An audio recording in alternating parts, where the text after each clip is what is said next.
Stay connected as we discuss shared passions and firsthand experiences intended to enlighten, entertain, and encourage you to try new things. This is not a how-to, this is a why you should. Welcome to the You Should podcast. Today, we're discussing why you should venture into America's national parks, because beyond cell coverage, traffic jams, and snack aisles lies something extraordinary. There's perspective, peace, and even awe. I have an interesting perspective on national parks because I've been camping a ton. I've been all over, but I've never really experienced the national park. So I'm kind of the novice of the group. You guys have done a lot of time in national parks. You know the difference between a campground and a national park. So I'm curious as to see the differences or why I should get away from my normal campgrounds and sightseeing and start hitting up the national parks. So with that, why national parks? In June of 2022, kids get out of school, and Mark, James Vogel, and ourselves, we did a 13, 14-day national park trips. Did Zion, Bryce, Grand Tetons, and Yellowstone. In 2021, we did Yosemite. So I feel like this group, getting off those 5 national parks in a couple of years, to me, the biggest thing I get is when you're in these parks, it is awe-inspiring. When you're in the valley, when you're in the Narrows, when you're in some of these spots, when you're by Old Faithful, it's just, you know, you're somewhere different. It's one of those things in the national parks. So when you shut off the cell phone, turn the computer around, and you let everything else go, and then you head into that national park. It literally is that. It's the journey to the national park. And the minute you cross into that gate and it says Yosemite or the Grand Tetons, it's just life-changing. It's life-changing. That's what it's meant to do. These are national parks that have massive history, and most Americans won't visit a national park, and you should, without question. And there's reasons for that, because a lot of the people leave that behind. 2, these have been set aside by the federal government for us to enjoy, and most of us pay our taxes to not enjoy them. But they're not very crowded, depending on the time of year. I mean, we know we've been to a bunch of national parks in those kind of prime months too, right? In like that June. And then that was the first trip to Yosemite. Yep. June. Yes.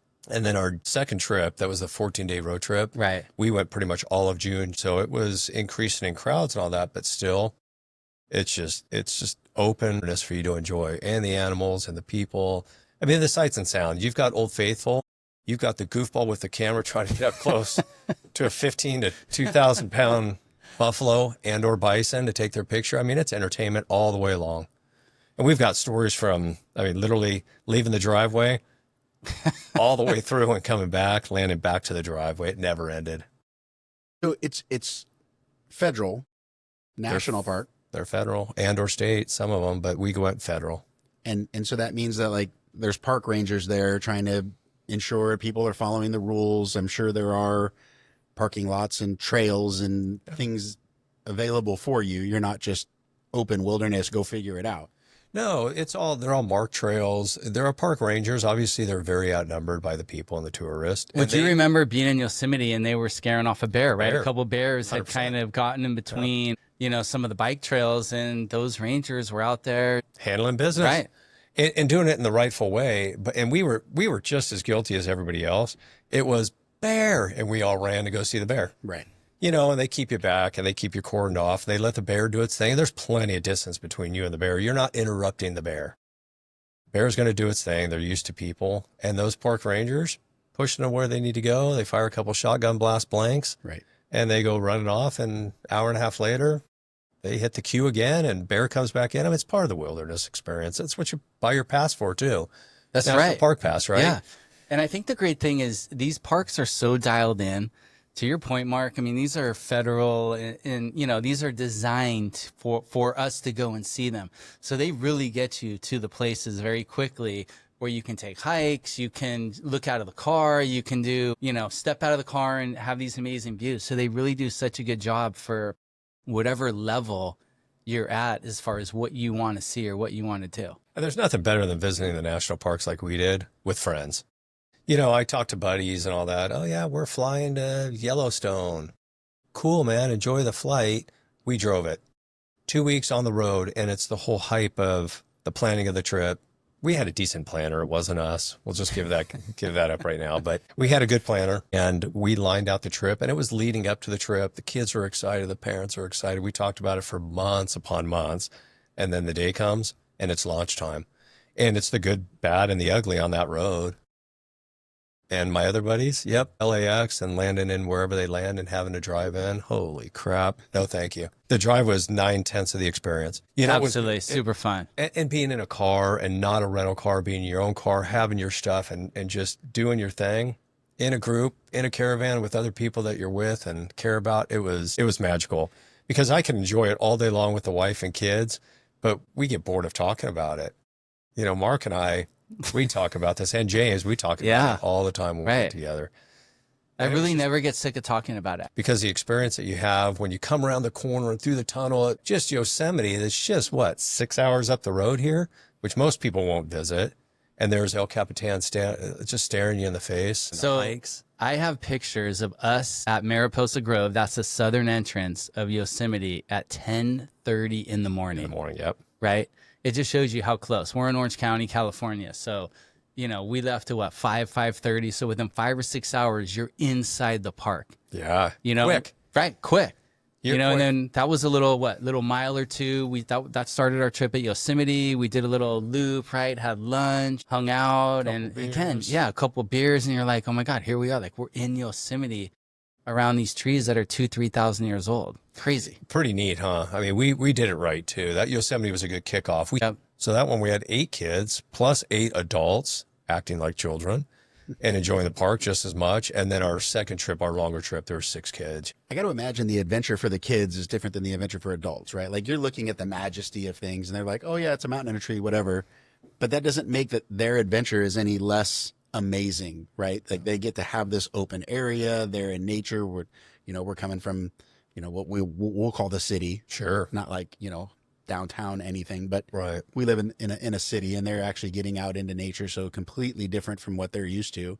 So they got to be awe-inspired as well. They're totally awe-inspired, and it's the build up to the trip. So you build that up and you limit the whole device thing. And it's, hey, and my approach is eyes wide open approach, heads up kids.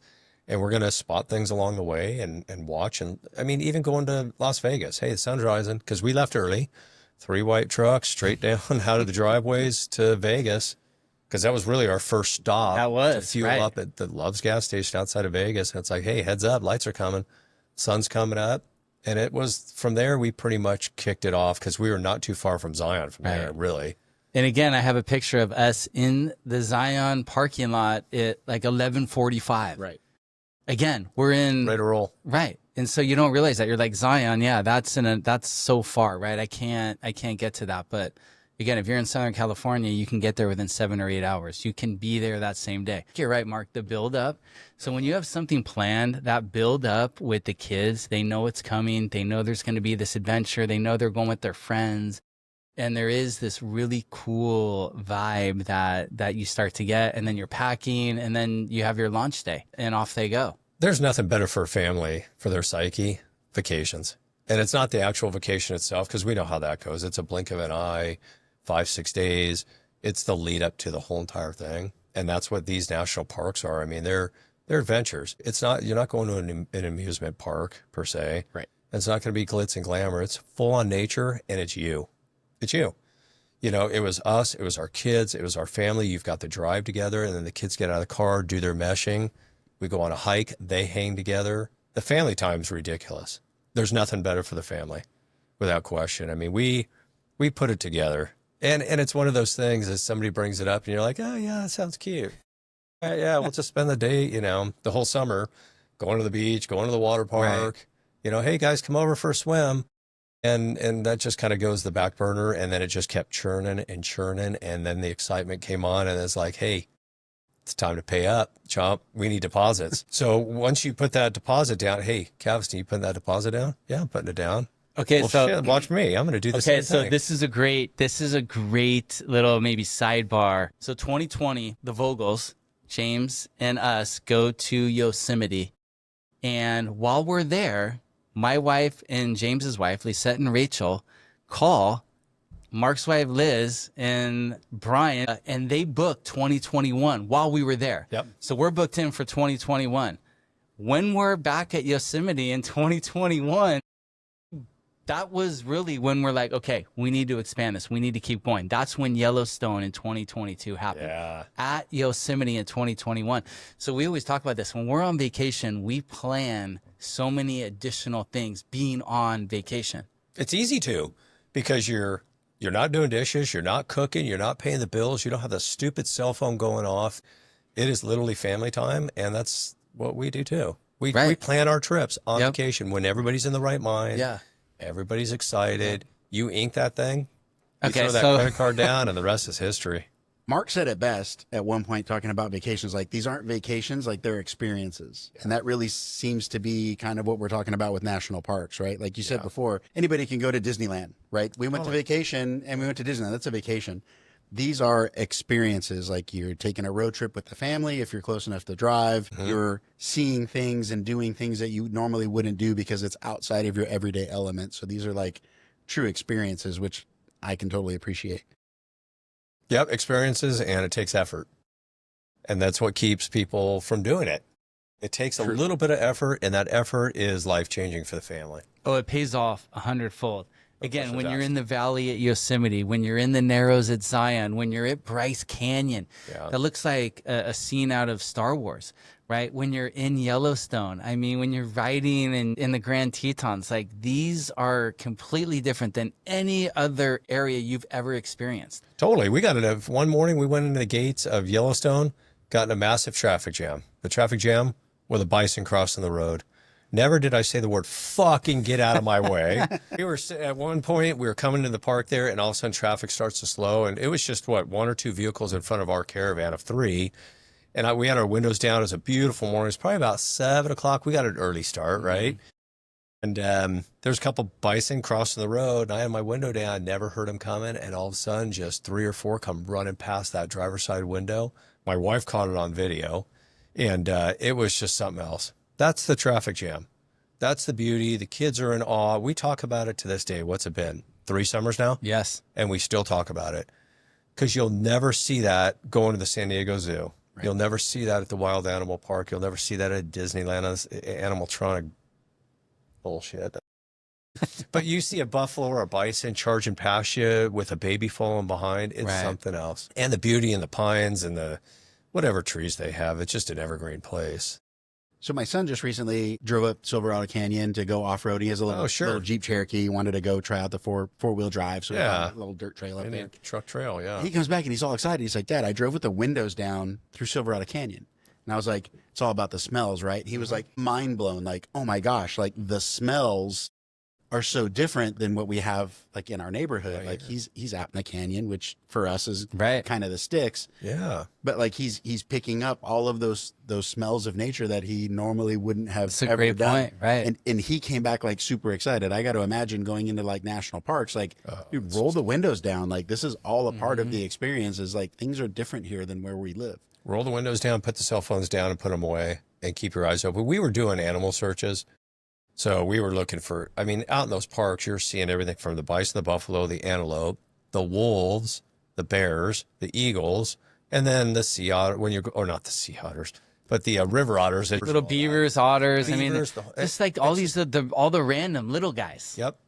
And the kids, they don't outgrow that at all. Right. You know, you don't have your 16, 17-year-old back there just like you see on Christmas or summer vacation, that, you know, National Lampoons, where they're just completely over dad and completely over everything. The national parks just unlock everything. It's magical. Everything about them. And we did it right. And so we're lucky because we're close. Like we can drive, right? So just geographically, we've lucked out here because a lot of if you live in the Western United States, you are within a day's drive to a national park. You have that on, you know, back in well, they have parks too. Yeah. Right. Full on. They have the Appalachian Trail that can take them just. Hey, they're not West Coast. They're not West Coast Park. Mike does not like to say anything negative about any particular group. So he's going to bring in all the East Coasters right now. I just alienated them. Mike's going to bring them back in. I'm going to bring them back in. Let's bring them back. There's all kinds of people on the East Coast who are like, you West Coast jerks. Yeah, the 3,000-foot high Appalachian Trail. Okay, that's fine, yeah. They're talking Appalachian Trail that we know nothing about, right? Like, that's what matters. Yeah, right? the rolling hills they have, okay. The book I'm reading right now, it's called Only When I, it hurts, what is it? Only When I Step. And it's about a guy who had a traumatic motorcycle accident and hikes the Appalachian Trail. Wow. Up to 11,000 feet in the White Mountains and all that. It's a neat book. So they have it too. Yeah. And, Oh yeah. and they've got it all too. It's just something else. It's just, if people get out and see it. So road trip, right? Road so trip. so I'm, if I'm a parent and I got my kids at home and I love them half the time and the other half of the Sure. time I love them and they're driving me completely mad, which Yep. you think we've all been there, right? The thought of doing a multi-hour road trip could sound excruciating. You guys pulled it off successfully, right? So let's just talk for a second on what's the key to a successful road trip in this case? Because it really could, if you did it wrong, like you're setting the bad tone for the rest of the trip. Totally. I think what it is we did it with friends. So these kids have known each other since pre-K. So they've known each other for a long time. So it's the excitement of you're going on this trip with your friends. We're going with our friends. We're all friends. We're putting the phones down and we're going for it. And you don't have a choice. So pack what you need and appropriately, and we're going to have a good time. And there was at one time where we had a tough time, with the exception of, and we'll get into it, a little road illness that kind of went through the camp there. But otherwise, the kids were well prepped, but they're well tuned. We've taken so many road trips as friends. Between Yosemite, Mammoth was, oh my Right. God, those 5-hour runs up there. We were doing that all the time since these kids were not even walking. So they were well tuned to it. We're very fortunate with that. We've tuned these kids. So if I'm a family going on a road trip for the first time, what are the key? I what would are the say, key learnings? yeah, I feel like, that 7-8 hours is probably a good stretch, and you're going to have 1 or 2 stops within there, but you can get 7-8 hours. You're going to get out 400, 500, 600 miles in a day. And so we tried to do that, right? What can we do within that 8-hour road distance? And then whether we have to stop and stay the night, get a little, hotel for the night, or it's going to get us to the next destination, right? Because I feel like that was the right amount. But the best way to do this whole entire thing is planning. Sure. Planning and know kind of the barometer of your family and how much they could take in that car. I have the propensity to push it hard. We'll go from here to Boise, Idaho. The truck does not shut off. We stop and fuel up and hot fuel that truck in the winter so the heater's on, hot fuel the truck in the summer so the AC stays on. I mean, I've heated burritos on the engine cowling before. When I had a diesel, I had them wrapped up, thrown on there, and we'll eat 100 miles, kids. But when you're going with friends and all that, it's pre-planning, and you've got to be open about it. The adults have got to talk about it. Hey, Right. My family does good from here to Vegas. We're not going to be able to do farther because whatever, my kid gets, I think a good road example, sick, whatever it is. Right. When we rolled out of Jackson, we stayed at St. George, Utah, right? We could have gone all the way. Oh, We yeah. could have gone and done the 14-hour, but you know what? We got to St. George at 5 or 6 o'clock at night, Yeah. had a cool dinner, checked into the Yeah. hotel, right? Just relaxed, got up in the morning, and we were home by noon. Yep, blazed home. So it's pre-planning it. I mean, going on the way out, everybody's excited. Right. It's an easy thing to push from here, Southern California to Zion. We could push that easily, right? Everybody's excited. You're going to Vegas, seeing the glitz and glamour for a minute, maybe stopping, getting something to eat or drink, and then pushing to Zion was pretty quick. And the excitement of it. Super quick. So- and you're right. If I had to make an extra stop, am I Yep. making an extra stop on the way home or the way there? Is the excitement of being at the beginning, helps. we can go longer? I think at the beginning. Okay. At the beginning. So the key, though, and I've always lived by this key, is when you leave early. Yeah. I have the kids, that truck packed. I have the kids set up their back area with their pillows, their blankets, whatever they want to do. Get it all set up.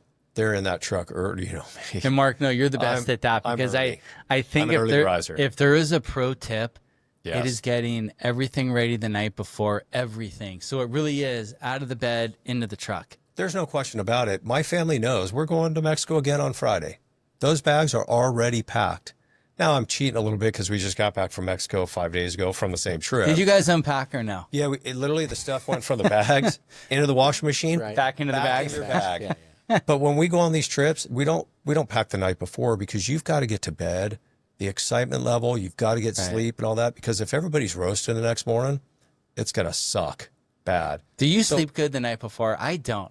Or like I'm looking at the phone. It's just such an uneasy night. How about you, Mike? Like if you know you got to get up early and you guys are going to do something like a long day. Yeah, I probably wake up a lot fearing I'm going to oversleep. Like that's always the what I go to bed thinking about. And then, yeah, so I probably wake up every hour just checking the clock. Really? Yeah. See, I'm so dialed with it. I set that alarm and I'm in bed usually at 7 o'clock. I could do it. Sure. Do you think that's from being a firefighter so many years? Like 100%. when you got back, could you just, It depends. what if it was a routine, kind of really nothing? You guys go out. God, I'm on the way, If on the you way go out- back, I'm sleeping. Yeah, the engineer's driving. I was sitting in that right seat. Yeah. Sound asleep. What would just you like a do? Just dog. get out and would you go right to bed? Yeah, I would just quickly just drop the pants. Boots are off. Right. Yeah. I'm in bed and I'm out. Yep. Do you have a pro tip for falling asleep? The pro tip for falling asleep is no caffeine after 10 in the morning, maybe 11 if you're pushing it. None of this afternoon coffee crap. I don't do sugar, and I certainly quit the cell phone at about 6:30 at night, and then I'm tuned up and I'm hydrated all day, so it's time. But it's consistency too.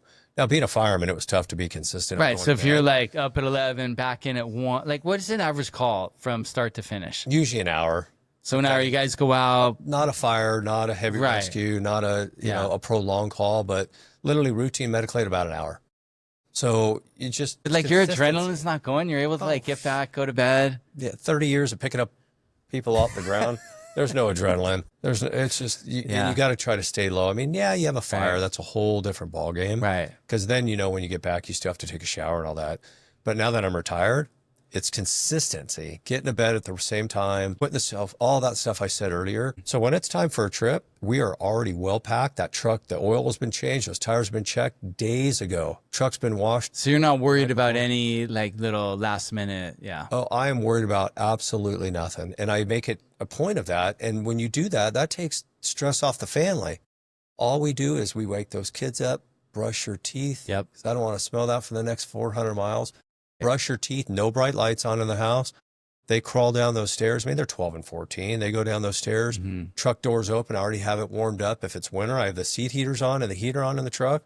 And if it's the summer like it is now, AC's running. It's like right this way, lights out. And they shut up, quiet down. I put headset on, throw a Joe Rogan or YouShould podcast. And down the road I go. And next thing you know, everybody's starting to stir. It's Right. Vegas or wherever we're going. I So mean, you're getting that 4 hours in Down of the road road, time, hard. and the family really, they're still sleeping or they're still just kind of chilling, quiet time. yeah, we do that to Mammoth. I mean, Yeah. we literally will leave at 3:30 in the morning to go to Mammoth, and we're at Schatz by about 7:30, and then we're on the slopes by 9 a.m. Right. I think I got is Yeah. from a chairlift at 9:15. Hell yeah. And I did like the triple check. I'm like, wait a minute. I know he left today. I know the guy left today. Yep, you know 3:30 is me. pretty early. And I know he's like the fifth chair. Yeah, So- and I've got fresh brewed coffee that I grind those beans. I do my French press for 4 minutes. I do it all routine. Yeah. And everybody's in the car. And if you pre-plan and you're not doing the last minute thing and you're not, oh shit, I didn't get fuel, or oh, we need that. Right. Everything's pre-planned. You know you're going. That's a the huge pro stress out of tip those to your people. point, Mark. Yes. You're not planning this the night before. No. You've known for months you're going to do this big trip. And when you can bite off those extra 300-400 miles early, it's huge. Launch day, right? Because launch day. we're trying to get somewhere. Hey, I mean, if you love your wife and family, get it done early. So you don't have that stress of, hey, you're sitting on the driveway freaking slapping that. Now I don't, sometimes I'll do that once in a while when it's 32. It's like, come on, let's go. It's time to go, people. Get in that car. Let's roll down. But when it's time to go, we know this trip was coming. You pre-pack, you pre-plan, take the stress out. Right. Let dad do his driving with the headset on. He's got Yep. his quiet time and the coffee. Kids are sleeping, wife's out. No, anything. Oh, That's I the loved tip it. right Last there. road, Question. driving straight from Tahoe. It's great. Driving up is the best, right? beautiful So we drive. stopped at Convict, right, on the way to Mammoth. Stayed at Mammoth, then went to Tahoe. Like, dude, I just love being out there, right? It's such nature. It's nature, right? Being on the 395, I mean, is, You know, our problem with society the other day is everybody's so caught up in themselves. And we all have to do just that pre-planned trip, right? It's just nonstop. And we miss the simple things, the state parks, the national parks, the federal parks. They're just so easy, but they're life-changing too, right? I mean, we've seen a bear with cubs. Right. It's life-changing for the family. It's not, hey, we saw him at the San Diego Zoo. or the kids are staring at their freaking phone the whole Right. entire time. Right. You know, it's just their life altering these trips. You know, floating down a freezing cold Snake River, rescuing people, middle of June, and snow flurries and sweat. I got that. I got that in here coming up. The pre-planning is imperative to stress reduction, because I think we've all been on the precipice of like, okay, it's the morning of or the day of, and we're Yep. going on a trip, and like the anxiety and the stress level is really, really high. The more pre-planning and things you can check off your to-do list early is going to reduce that stress. And now it's just an easy transition. I out the cannot door. overstate the planning element of a trip like this. Yeah. I mean, you really do have to plan days, hikes you're going to do. You're going to do an excursion, a paid excursion, whatever you're going to do, that has to be planned. If you're trying to just show up and wing it, what should we do today? That is always an epic fail. It is. For any trip, any vacation, anything Anything. we do, the more pre-planning, Right. the easier it's going to be day of. Yes. Right. So it's just a matter of getting out of the door. You have to pre-plan this trip well in advance, and that's the excitement of it. Yeah. You have to go. If you're doing a road trip, you got to change your oil. Right. Get the car Don't ready. do it the day before. Get it serviced. Yeah. Yeah. The other thing that we do every single trip, the night before, we eat out. Smart. There's no stress on the wife. Right. There's no stress on the kids. There's no stress on what are we doing for dinner and dishes and running. Right, the dishwasher. dishes, all that The stuff. house is clean before we walk out of it. We go out to Right. a dinner, whatever you so choose, and the house is set and clean. When we leave that house and we come back, it's in the same clean position, not dishes piled in and a dishwasher full of shit. Yeah. And then fighting again we go. Right. Oh, So great Jay- vacation. So what'd you think of Mammoth? It's a pale ale. Pale ale, delicious and light and airy. And that picture right there, 1,000 words right there. Here, look, hold it up for the camera there. That's right there is when you come through Little switch. the tunnel coming from our entrance. We came from the west entrance. That's what you see right there is exactly that. You see El Capitan and Half Dome. Where are you, Half Dome? Yep, maybe it's over here somewhere off in the distance. Yeah, if you like Sierra Nevada, I would Yeah. definitely drink Mammoth I would too. all day long. I mean, again, it's light, it's crisp, it's easy. Yeah. I'm getting that pale ale taste that I want. Right, it's Really Super easy on the pale ale side. Like Yeah, it's sometimes just you drink pale ale and you super kind of chill. get that, you Yeah, make the super blue chill. cheese face because it's Yeah. giving you flavors Yes. you weren't expecting. This one is super approachable. That's that Eastern Sierra water right there. Is that what it is? Yeah, well, it's like you get the hops, right? I'm feeling like you get the hops early, right? 5.5%. It's easy to drink, medium body. It's such a good beer. It's just easy. Yeah, this is a good one.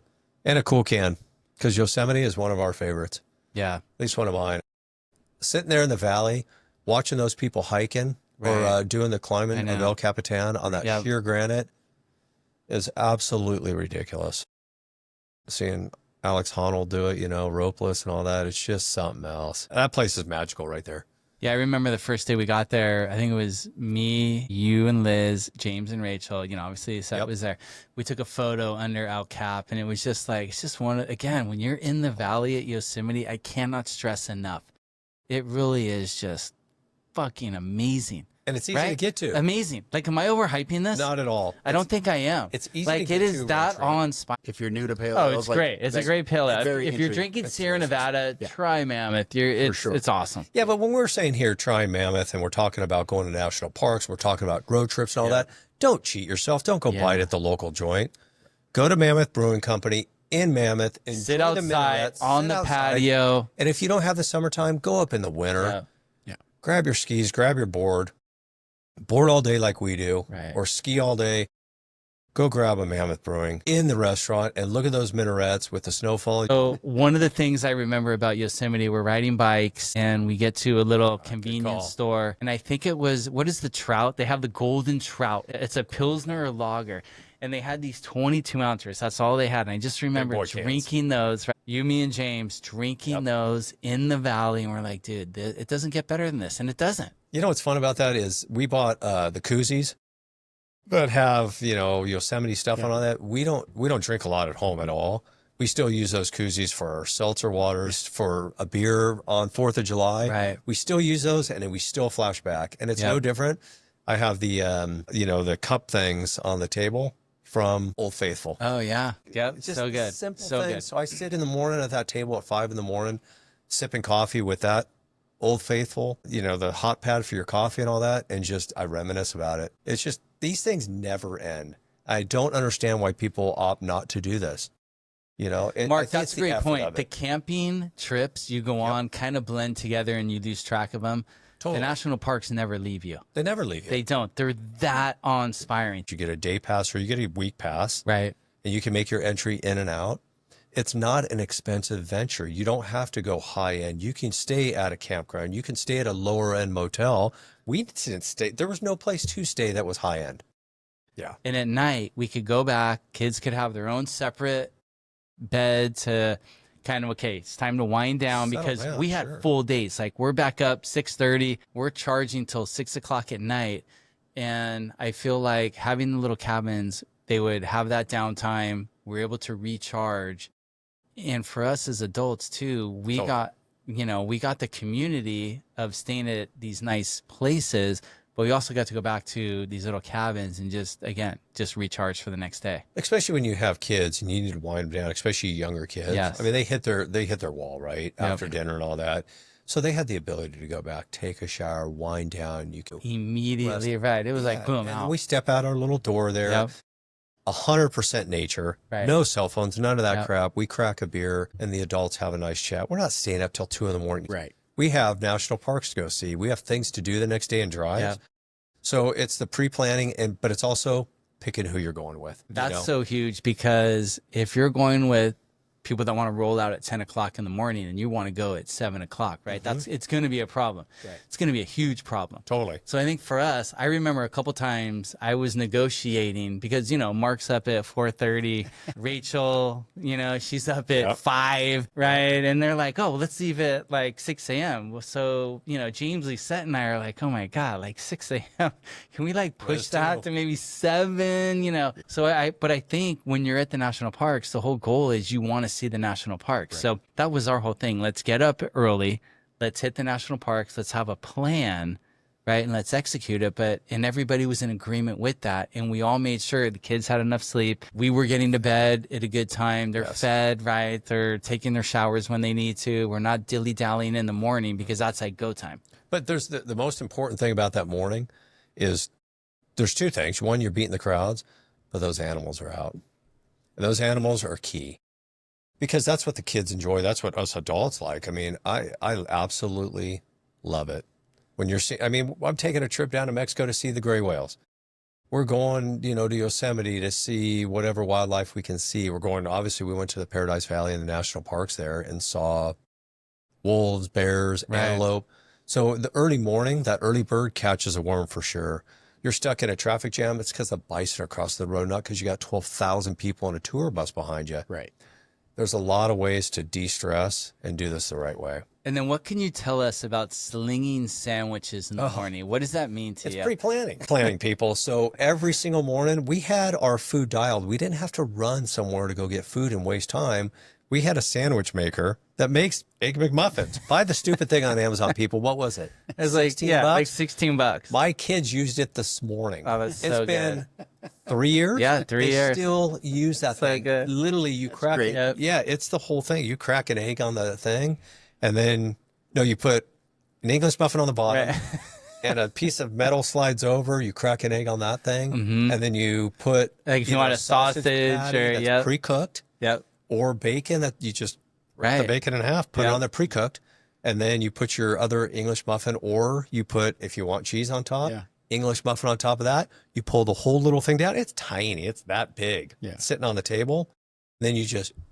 But those are those pro tips, right? Pro tip. Those are those when you're on the road for Slinging 12, 14 days, right? And you're getting a great breakfast sandwich in the morning. 100%. It takes 3 minutes to make. You have to do protein, carbs, and you're filling that gap right there.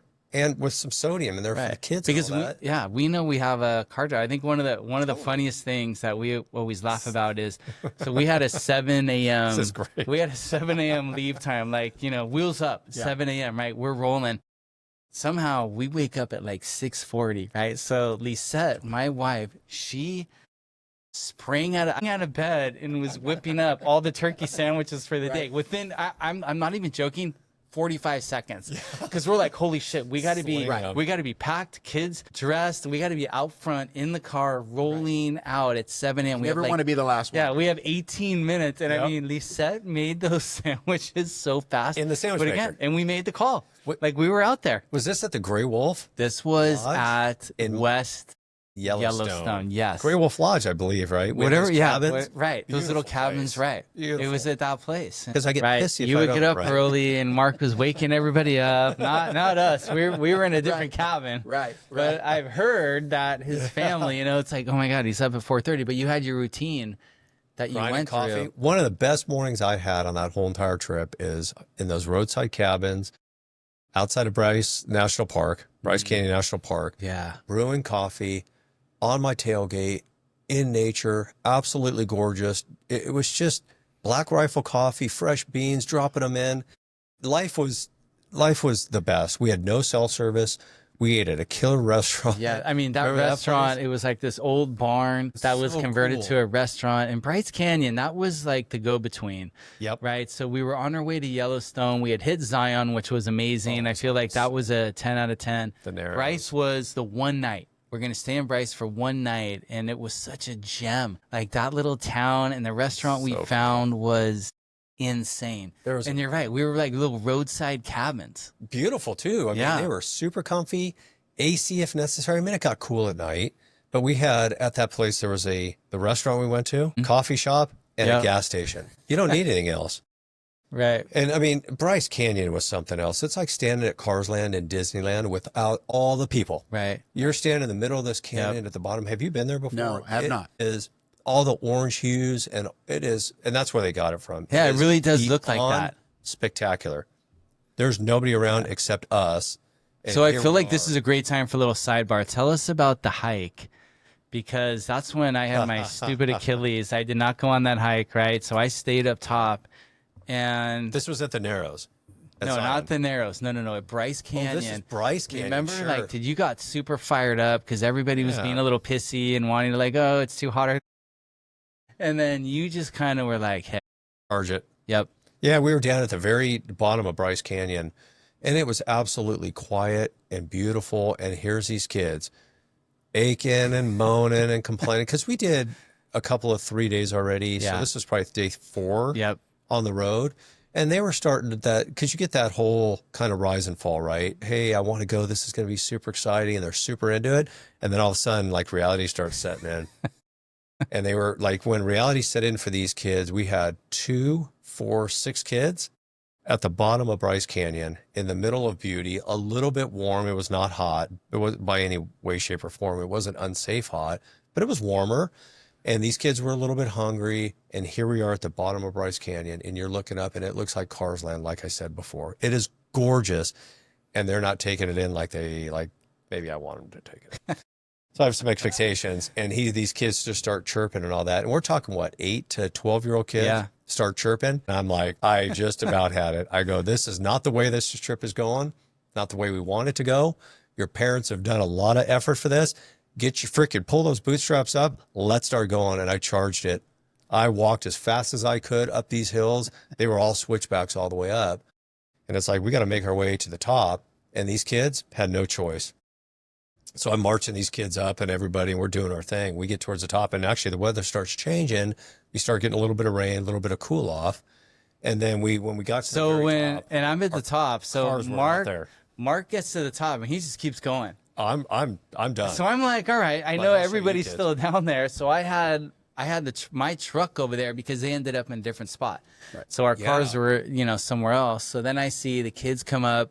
Then I think maybe Lisette, Liz, and then James and Rachel, and Mark's gone. Like he's basically done a peace out moment. I've got a 30-pound pack on. I've got plenty of water. And I'm like, I got to go. Right. You want to tell, or you want me to tell? So yeah, you tell it because it is your experience. So I get them back over to the cars. Like that was like the main, Bryce Canyon miles away, info huh? center. Yeah, a couple. And then James and I are like, all right, well, let's go back. We got to pick up Mark to get him back. I know he kind of went that way. Let's go find him. Yeah, I went marching down the road because this was early on. And like I said, all the pre-plan and all the excitement, all that kind of wore off at the bottom of Bryce Canyon with these kids. And I pretty much, hey, you're going to take everybody back to the cars a couple miles away because we came up a different spot. I'll meet you down the road. That's about as bland as I went. And I just started walking off into the sunset. And I had my pack on. And I came to literally a fork in the road, straight road. And here I come. And here's a complete fork. One's going left, one's going right. And he Where? knows exactly. I don't know. He knows this one will get me back to like the visitor center. Couple miles this away. This one I will take me who knows where. This may take me to Maine. Yeah. Right. I don't know. Right. And So that's like right when James and I roll up, and James actually said, "Oh my God, I think Mark is deciding whether he wants to he's out. Like he's gonna just like walk back to Orange County." Peace out. Gosh, no, I was going left. I was going left and I was buzzing out. I mean, I was gone. So I was sitting at that crossroads. I take my pack off, having a snack, and I literally sat at those crossroads looking out into Never Neverland. There was no human beings, no cell service. There was nothing except for me, a wild horse or two, and a couple chipmunks hanging around those trees. And I sat at that, and I saw these guys come up, and I'm like, and that really is one of those moments, Mike. I'm not even overhyping this. It is emblazoned in my mind, seeing him with James. James and I are riding up. We see Mark there, and he really was in this moment of contemplation, right? And I think do I ever come back? the takeaway is when you go on these long road trips, to your point, there are ups and downs. Totally. It's not all this is amazing. And if you're going with young kids, right, you have to be prepared for that. And I feel like we bit off, if I'm really looking back, we bit off enough for each day. We didn't do some crazy 14-hour road trip. No. We didn't do some crazy 12-mile hike. We really bit off. We threw in a couple extra stops, I think, just for that reason, right? It never felt like we were overpressed or we were extending ourselves. But that moment you had. I get in these modes, right? It's like I have expectations, and I think everybody else should meet that expectation. It's completely unfair. Right. I'm the first one to say it. Right. So here I am at the crossroads. These guys come up, and they're like, get in. And I'm like, I don't know if I can. I'm not so sure I can. I'm not so sure I want to. Right. So I literally sat there for probably another minute or two of awkwardness, of silence, just looking off in the distance, going, I love my kids. I love my wife. Do I drive away? Do I stay? I don't know what would have happened. I probably would have been running after the truck if they drove away. Don't go. And we'll probably edit this out, but I say shame on Mark. And who else was there? James. Mark and James. Shame on Mark and James for not recognizing the moment. We recognized it. We did. I think they gave me a moment. If it was me, like it sounded like you needed a moment, and you got your moment, which was rad. Yeah. Right? Like you went out, like it was just you. You're like, all right, I'm gonna cool off. I'm gonna reassess. Oh yeah. Double birds to everybody while I cool off for sure. But then ultimately, like your friends came, they found you, they pull up alongside you. They're like, there's nobody around. Are we good? Like you need a minute? Like you want us to sit here with you? Like whatever you need, like let's just enjoy the moment for a second. I was waiting for them to go. We should have cracked a beer. God damn it. Should have cracked a beer. I know. God damn it. It was, if I didn't have two kids and a dog at home that I loved, I don't know what I probably would be freaking literally camping on some beach in Mexico right now. Right. In a freaking like some van conversion with dreadlocks with a freaking chick equal dreadlocks. Yeah. Right. We have a shower. I will say this, honestly, no bullshit. He really was in this moment. Yeah. And James and I truly recognized it, and I really did too. And we kind of joke about it now, but you really were in this contemplation moment of life. Yeah, because I was just out of freaking life, fresh into retirement. Right. Yeah. Going, I've got this freaking whole view and vision of what retirement should be. And it's not going the way I want it. Right. And I was taking my ball and I was going home. Right. What's amazing is every guy. We got to get to the Airbnb, man. We don't have time for this. Every guy in our age fully like understands, embraces it, wants to support that. Like we've all been there. We've all wanted to give the world the double bird and just walk. Right. I envy the guys that do it. Not away from your kids and wife. Yeah. But when they load up the family, I mean, there's a couple that I follow called Sailing La Vagabond. Oh, Australian I'm company. familiar. Yeah. I've watched these people since day one. Yeah. And day one on their freaking monohull. And these people went and literally have sailed the world and now with their two kids. I just watched their video the other day. Dude, I follow 3 people that so are RV people, and they've done the same thing, right? Yep. And they're just a few, get the RV, and they're just cruising around. right? Work remote and have their little things. And Now, you we're know. not recommending everybody give the world the finger No. and reboot. No. by Why any wouldn't we, stretch. Mike? Why? But what's interesting is, well, I guess Here's my question is, Mike is like, all right, well, we no, gotta. no, like legit. My question is like, isn't it interesting that we all come from like 3 different backgrounds, and we're all in a similar stage in life, and we all find it so amazingly appealing that we're following strangers on social media because it is kind of feeding us that like that hope that hey, like this is possible, even though I'm not going to sell everything I own and buy an RV and just Or a become sailboat. But There's become families that do that. a Bedouin. But again, just because they're doing it, it works for them.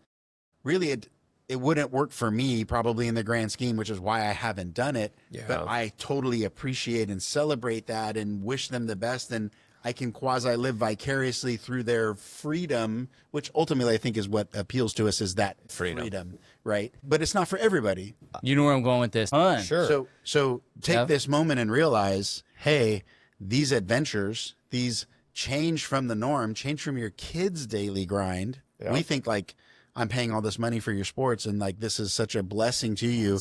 No, it's not. They view it as the grind. Sure, it's a like curse. we do our jobs. Yeah. We all, kids included, want something different for those getaways and those adventures. Yep. And it's so healthy and so good for It's the psyche recharging. and the Yeah. family. It is. The problem is 90% of the people don't do it. Correct. And either it's financially motivated or it's family dynamics. Right. I can't stand her. I'm not going to sit next to my wife in a car for the next 6 days, 2 weeks, right? Through the ups and downs and sideways. But it's super healthy and super good. For And sure. it's so good for the kids. I mean, we don't talk about the freaking double he got and scored freaking 2 runs. We talk Right, about the freaking bison that we had the traffic jam with you guys behind us and freaking waving at each other and laughing and Right. talking Right. about it for freaking years afterwards. That's the shit. I think we all miss the bogey there completely too often. Yep, me too. Right. Like our priorities are out of whack. 100%. Right. We're chasing our tails. Right. Yeah. Like take this moment. Like this really is like that moment of, hey, the kids aren't going to remember the double in the random tournament, even if they had to travel for that never, tournament. Never. Right. No, of course not. Ever. Right. But they're going to remember the bison that caused the roadblock because they got to see it up close. Totally. And freaking going to the bathroom in a pit toilet when it's freezing cold out while we're spotting freaking Right. wolves. Right. That Yeah. in the Paradise Valley, that is what these kids, I mean, as rough as that situation may have been for just a moment, Right. they've never forgot it. Right. And it brings a lot of things into perspective. You know, and you always hear, we don't have the money to go on this trip or we don't have this. Well, friggin' cancel all your goddamn subscriptions and save up a little bit of money and go have fun. Because your family's going to freaking, it'll change your dynamics. So on that point, it sounds like national parks might actually be more cost effective than like your private campgrounds Totally. because they're essentially subsidized by the federal government or state government, whatever. So they're protected, they're majestic. Again, this is a resource that's underutilized by many people. Like take advantage of what we have available to us. Yeah, and I mean, people, you can complain about the crowds and all that, but the truth of the national parks is they have a reservation system, and they will only take so many people. They hit a top, you know, they're at capacity, and that is it. It's Right. not like Disneyland where they'll overfill that thing into, you know, So they'll burst at the seams for Christ's sake. so at that potentially that's where the planning comes in, right? Like you have Yes. to plan in Plan advance. in advance. Plan 6 months, a year in advance. Get your reservations booked, get your spots, right? Not saying that you can't do it last minute because there's cancellations that happen Totally. all the time, regardless of, you know, national parks or campgrounds. Like there's always opportunities last minute, but a little bit of planning, set out, plan it accordingly and book your spots. You don't have to plan anymore. Chat GPT. You put in there a family Yep. of 4 going to Yosemite for 6 days, 3 days, 4 days, whatever it is, Right. ages of the kids. Here's your itinerary. Is there anything you'd like to change? So the cop outs are over. Always add in, please include some hidden gems within Yes. any search for a vacation within Chat GPT because it's going to give you things that are often off the normal tourist Yeah. spots. So just include the word hidden gem in your Chat GPT search. That's Hidden gem. yeah, it's important. And there's other national parks that that we can go to. I mean, you've got sure. Sequoia National Park, you've got Kings Canyon. I mean, there's some Right. beautiful places. This is just what we did. Right. Yeah. Right. And how we did it. Okay, so we're going to take a break from national parks and we're going to get into one of the new segments. So we're trying to introduce segments in the podcast. This is going to be the Pick'em segment. So Mark and Mark, you guys are playing here. I'll be asking the questions. Most jaw-dropping view coming in the Yosemite, the tunnel coming into Yosemite or the Narrows at Zion? Tunnel coming to Yosemite. Drew a tear. I agree 100%. I mean, when you roll through and you get to see El Cap, Half Dome, the Valley, all of that, It is 6 hours away. really cool. It is insane. With a little bit of mist coming over that in the early morning, you don't have a bunch of Yeah, there's traffic 3 or and all 4 that. waterfalls you're looking at. I mean, It is something crazy, else. crazy. Yes. Best biking experience, biking at the Yosemite Valley floor or the canyon at Zion Narrows or the Grand Tetons looking at Snowy Peak? All right, so we did all 3 of those. They were all epic, right? Completely. They were all epic. We're all different. I know. They're all A pluses Some for were me. on e-bikes, and then Yosemite was So the not. Grand Tetons was a 50-mile. I mean, Mike, that was a 50-mile day. 25 out, 25 back. On a bicycle. We had e-bikes, E-bikes. which Okay. all the batteries ran out. So right? you rented e-bikes. We sure Rented did. e-bikes in Jackson. They Amazing how big of a difference renting an e-bike is, like the amount you can see with that assisted e-bike Totally. versus like a total manual bike. Pedaling like we did in Yosemite. Yeah. we pedaled around. I mean, the valley floor at Yosemite is insane, Mark. Like we cruised around. Beautiful. It was okay. So I this need is an tough answer. one. I'm gonna Yosemite, go to me Zion, for me Grand Tetons. I don't mind. going down the canyon at Zion. Yeah. And that to me was my favorite. And just like, looking, it was like 2,000-foot peaks. And we're down in this valley and we're just going all on our e-bikes, 25 miles an hour. Yep. That is my favorite. Yosemite. Riding a cruiser for $12 for the day that had barely had brakes on it and just going old school Yeah. and having pedal power on that valley floor and seeing El Cap and seeing Half Dome and Amazing. sights and I sounds know. going Amazing. a whole 3 miles an hour. Yep.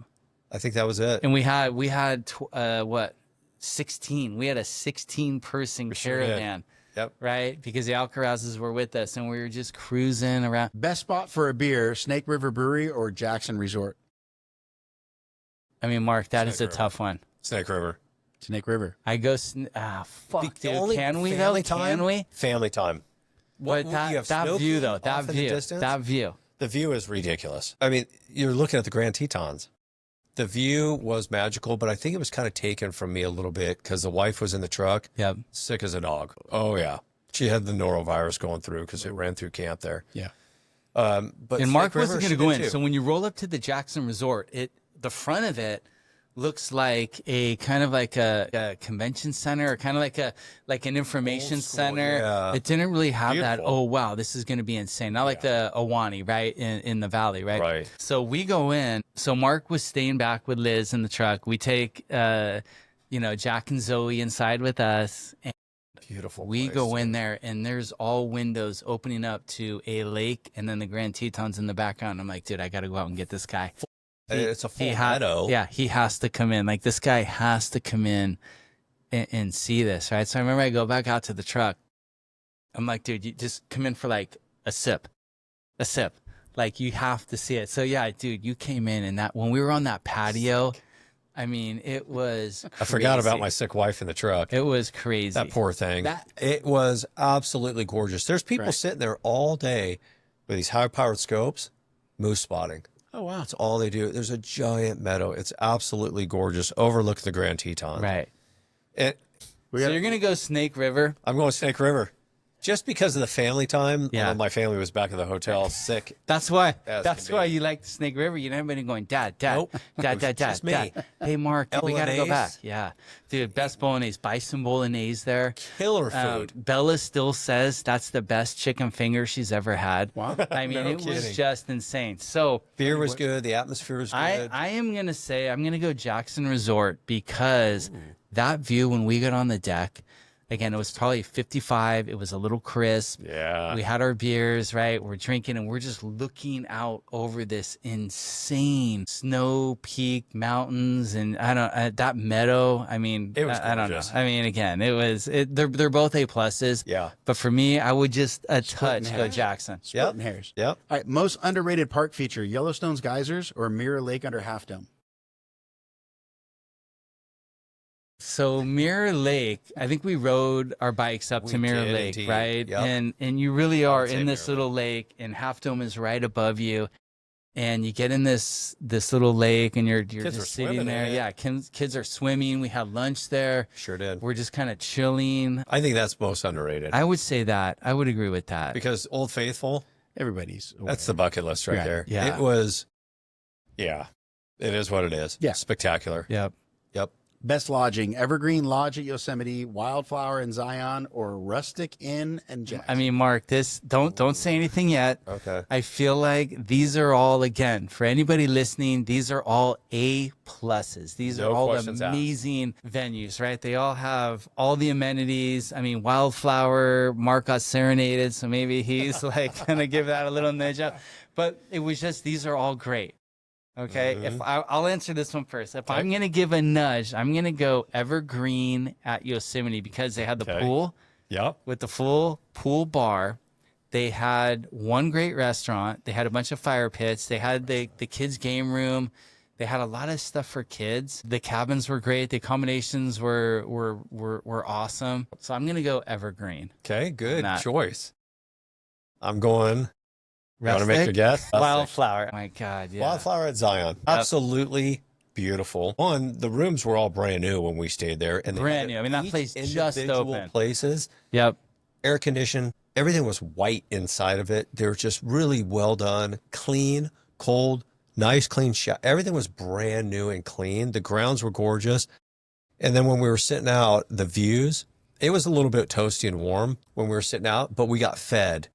Yep. They had all the skewers all done for us, vacuum packed. They had bags of rice. All you had to do. So do was you know really how that throw it on the happened? fire There and was a cook it. wedding Yes. that canceled. Yep. Right? There was a wedding. So they had, to Mark's point, they had all this food that just, I mean, look at that. There's look at Weiss. Just Look at the- him. Just chilling there, right? Like The life area is great. itself was absolutely beautiful. Yeah. It's And absolutely we were spectacular. It was outdoors. June. Yeah, we were outdoors. The weather was perfect. And I feel like another great thing that was, I remember being at Zion. I'm like, this place is so amazing. And we have our whole trip ahead of us. Spectacular.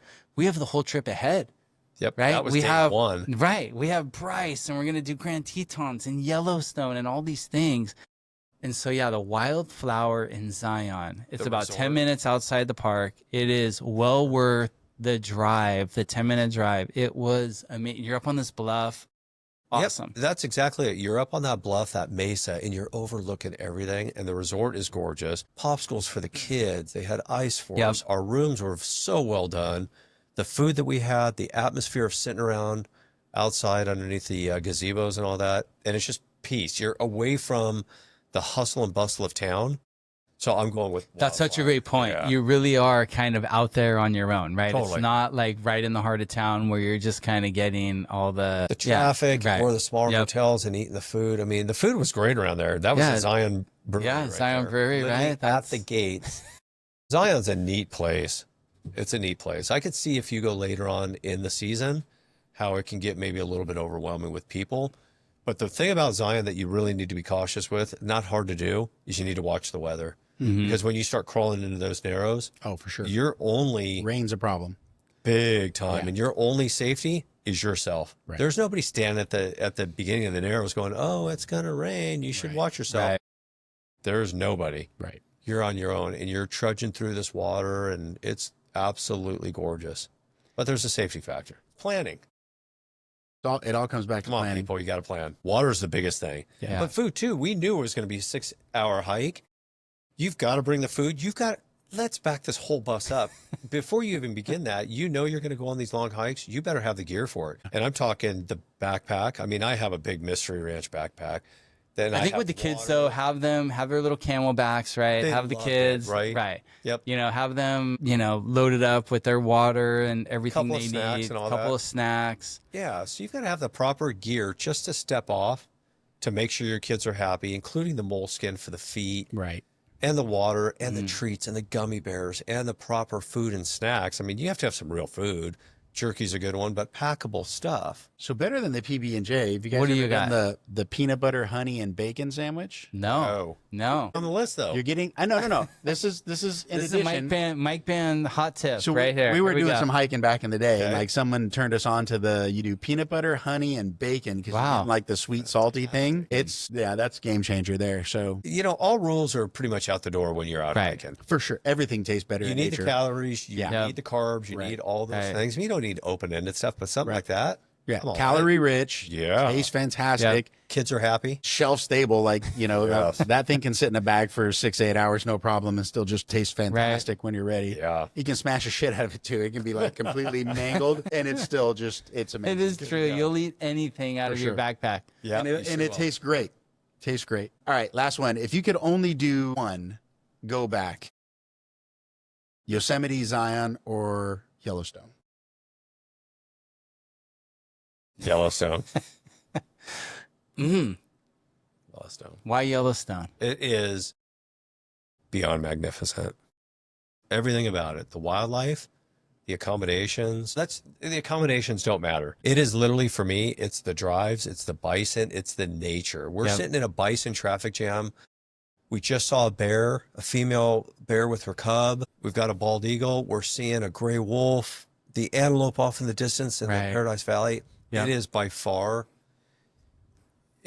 Old Faithful. Yeah. I mean, it's Holy amazing. cow, it's that. Old Faithful it was one of those things I'm like, I don't have a bucket list, but it was one of the things on my bucket. But that's like Right. when you check off. Like everybody knows sure. that, right? Old I Faithful. feel like, yeah. For sure. Yes, cool. Hey, there's some water shooting. It's coming from the thermals of Earth, people. Right. And if you enjoy the beauty of it, and it's just so, Old Faithful is magnificent when you really pay attention to what you're seeing. And there's buffalo off in the distance, and there's the thermals. It's for me, by far.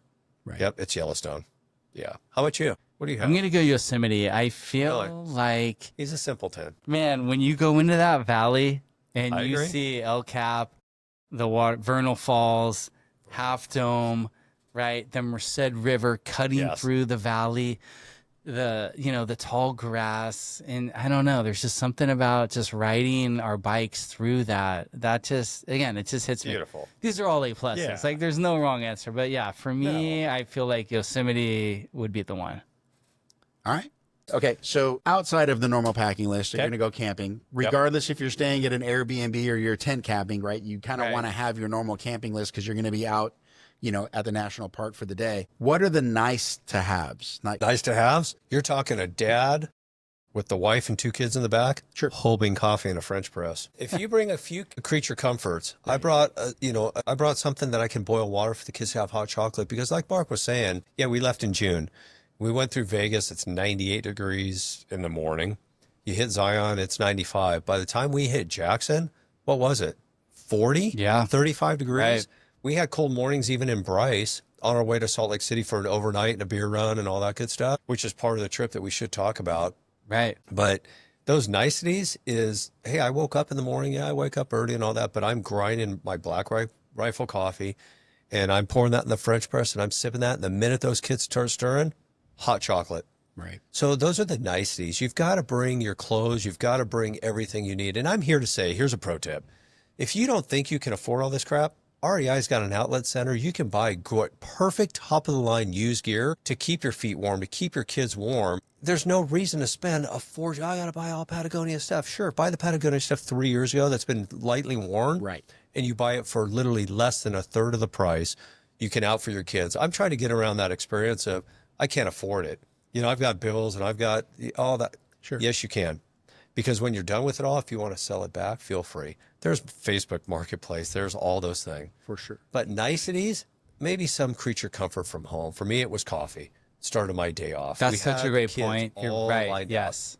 Yeah. Just a few of those items are huge over, So coffee and hot chocolate. What's your one throw in to make the family happy while you're out? I mean, I think it's the sandwich maker. I think it's that breakfast sandwich sandwich style. maker because again, I agree. when you're having like a hot breakfast sandwich in the morning to start your day off, I mean, it hits right versus a granola bar or a protein bar, something that you're like, ugh.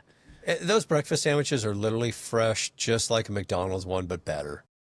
It's just, and you can make it to order. I mean, mom's there slinging them, or I was slinging them. The one other thing that I bring, creature comfort for the wife, I brought her pillow, For sure. her home pillow. Yeah, yeah. It's just everybody, it's 2 weeks. It's a grind. Yeah, I Let's mean, not we did kid ourselves. 2,700 miles, right, over sure 2 did. weeks. So Yeah. again, yeah, a lot of time in the car. I mean, I think I was at 65 hours, right? So Yep. 65 hours over 14 days. I mean, you're looking at what, 3-4 hours a day of car time. With So the wife and kids and Yeah. a minimal space and changing environments. Mhm. So there's a lot. I mean, let's not kid ourselves. This is not all rosy and fun and games. And, Sure. so those little creature comforts Yep. they go a long way. And the kids, I gave them full latitude. And I think it's, again, having a first aid kit, having, flashlights, having, just as I'm looking, just, getting your national park passes early, bringing binoculars, right? Just kind of doing the things that you're Walkie-talkies. walkie-talkies. The kids huge. to talk before Right. between the two Yep. cars. The simple That's things. pretty slick. Yeah, Yeah, super they cool. they don't feel so detached, right? Right. Hey, I'm sitting here with mom and dad. They had their own world. We had our own world. And the reality of it, we're in America. This place is amazing. Right. Sure. There's a Walmart not too far from here. If Yeah. you need the Benadryl, you need an extra moleskin or Band-Aid and all that. Real quick thing on the hiking shoes we were talking about, or we were going to break into that. Don't buy those things the day before. Don't buy hiking boots. I bought a pair of Merrell hiking shoes. Right. And I wore those things for probably about 2-3 weeks. Just we put the miles in, literally. Mm-hmm. I still have those damn things. 4 years later, I don't know how long Yosemite was ago. That was That was 21. So that was 4 21. years ago. still wearing them Yeah. and still have a ton of tread and not broken in. Why is it worth the effort, right? So again, I take my family to Disney. Sure. I take my family to a destination. Is going and experiencing the majesty and awe of a national park, which really is what I'm getting out of your guys' Yes. stories, is just the visual aesthetic and the things you get to experience there. Is it worth all the effort? It's worth it because it's family time.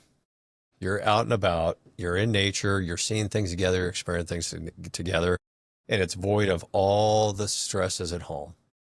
And yeah, we're talking about the buildup and the pre and all that, but that's half the fun of it, is the whole buildup and the fun to get on that road at 3:30, 4 o'clock in the morning, to wake up in a strange place or in a place that you're not used to, onto a destination you're going to. Is it worth it? 100%. I know people that save their whole entire life just to take the family to Disneyland. Right. To sweat it out in line and buy all the crap and all that stuff. But the national parks, 100%. It is worth it because it's us. That's what I always tell the kids when we're either sitting on a ski lift in Mammoth, hey, it's just us. Or we're sitting there looking at the bison running past the truck. You're like, this is our world and our experience right now. We don't have to worry about all the other kind of the noise out there. And that's It's wrong. 100% worth it. And Mark, you're so right, because when you're in these national parks, it trumps every other camping experience you've Yes. ever had in your life.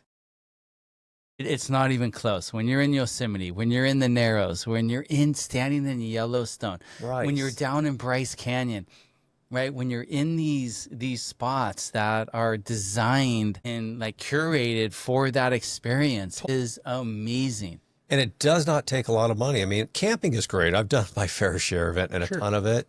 The problem with camping is the obvious. You still have to get up in the morning. You still have to pitch the tent, cook the meals, clean the dishes, Setting up, breaking Set up. down. food, dinner. Hey, we haven't taken showers in 3 days. The air mattress it's still all of that stuff. If you're going to do the whole camping thing, do it in a national park. Have fun. Go adventure. I mean, there's national parks in every single state within reach to every single person. The federal government has done a decent job of that way back in the day to make those accessible for us. People don't take advantage of them. So to me, it seems like you may have your favorite campground. So you go to your favorite campground, you got your spots, you understand the lay of the land. Like for us, it's Kern River. We go to Camp James, Kern River, private campground for profit, I guess would be like a private campground fine, yeah. is for profit, which is super nice, super comfortable, but it's small. Yeah. It's on the river and you get this little tiny piece versus camping in a national park, which is the scale of it is almost incomprehensible when you're trying to compare it to a campground versus a national park. Yeah, like when you're waking up camping in Yosemite in the valley and you look to your right, to your left, behind you, in front, and you see these 2,000-foot peaks. Right. And you just, there's deer walking through, your campsite in Yosemite and all of that. And you're just like, holy shit, this is a different spot. Right? Yeah. In a different place. And I think one of the coolest things we did was we were bike riding the valley and we stopped at the Merced River and everybody jumped in the river. Right. And again, it's just one of those like, dude, this is a river. Again, it's not flowing very fast at all, but this is a river just flowing through this valley. Right. And we're in the river and it's like 85 degrees out and the river's probably 55 degrees. It felt so good. It's just one of those moments you just have that it's really hard to get in just in a campsite. I would definitely suggest if you're going to plan a national park thing, if you want to do any excursions, look and see what's available. All these excursions are A+. These are all super professional guides, companies. They've done this a million times. So see if you want to do something like that. And then also, if you want to get out on your own and do things, there's a million hikes and there's a million things you can do on your own. I think planning is super critical. Yeah, right? all the planning is all accessible to all of us. We all have a cell phone. Well, again, and we're going to say it again, like AI has changed the game on your planning, right? It's going to give you revolutionized it. It is the best Google search you can do now, right? Using AI as an enhancement because you can give it parameters within your. Yeah, so I think it's going to give you all those things you wouldn't have found if you were just relying on your own instinct. Yeah. Yeah, and another thing, there's a ton of people on Instagram who have itineraries Right. already laid out that have done this. And, they'll charge like 10 or 15 bucks, 25 bucks. Get that itinerary and, you can use however much you want. But again, this is like if you want to do a 5-day, a 7-day, a 10-day, if you want to hit multiple parks, one park. If you're going to go to Yosemite for 3 nights or 10 nights or 5 nights, right? There's different itinerary on what you can do. And then it's who am I going with? Right. So if I'm going with a 3 and a 5-year-old, that's different than a 14 and a 16-year-old, right? Yeah. Or, a 12 and a 14-year-old. So there's resources available for whatever venture you're looking to have. So we stopped in Salt Lake. We stopped in Salt Lake and, we went to a great dinner on the way home. There was a McDonald's. Red Rock Brewery. Red Rock Brewery, amazing. So shout out to you guys. Yeah, shout out to the McDonald's in Salt Lake City, right where we got McFlurries. So Mark was trying to say the next day his kids got McFlurries. He's like, oh, that's the reason they're sick. I'm like, dude, don't blame McDonald's. Don't blame McDonald's on. It was Galveston that got him sick. Yeah, but that was like a cool moment. Again, that was an intermediate really stop that we did, right? Because we could have gone all the way, but we're like, you know what? Let's do an 8-hour trip to Salt Lake instead of a 14-hour, right? Let's stay the night. And that was that was such a fun night. That was a lot of fun. We saw a couple of unicorns that night. We we had a great dinner at the brewery. Wow. Unicorns. Hold on. How much were you drinking at the brewery where you saw unicorns? I think we had quite a bit, but the unicorns visited us before we even started drinking. Yeah. So, I mean, But that was a good stop because that was a great stop. That's giving the kids and the family a rest. Yes. The kids swam in the pool. Right. The parents may have gone up to their room and saw the unicorn. I mean, it just kind of floated by. And I feel like, we walked downtown, right? We had a great dinner, right? Salt Lake City, same thing. Great city. Hung out at the bar, right? So I feel like, if you're doing a long road trip, you don't have to just lop off 1,000-mile days. Right. Right? Like, hey, let's do a 600-mile day. Let's take a break. But within that break, we're going to do some cool things. Yeah. Well, I mean, that's the cliche, right? Like the journey is just as important as the destination. Right. Without question.